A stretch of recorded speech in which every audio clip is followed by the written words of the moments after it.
Salam Media Sriwijaya. Musibah kebakaran kembali terjadi. Musibah kebakaran Minggu tanggal 7 Agustus sekitar pukul 15.02 waktu Indonesia Barat ini menghanguskan Polindes Sandar Angin.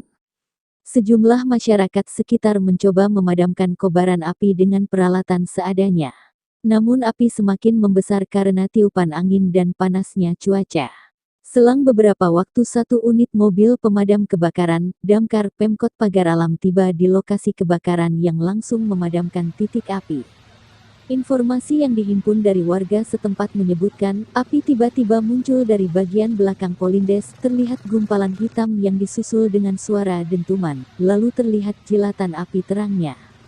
Kapolres Pagar Alam AKBP Arif Harsono SIKMH melalui Kapolsek Dempo Utara AKP Zaldi membenarkan adanya musibah kebakaran tersebut. Menurut Zaldi sekitar pukul 15.02 pihaknya mendapatkan laporan kebakaran Polindes Sandar Angin Kelurahan Rebah Tinggi Kecamatan Dempo Utara, dari saksi Taufik Gama dan Burlian warga Sandar Angin, kemudian petugas menghubungi pihak damkar, sekitar pukul 15.20 waktu Indonesia Barat satu unit damkar tiba di lokasi, bersama masyarakat sekitar memadamkan api. Atas musibah ini tidak ada korban jiwa, api diduga akibat hubungan arus pendek listrik, tidak ada korban jiwa, api yang merupakan rumah dinas dokter ringkasnya.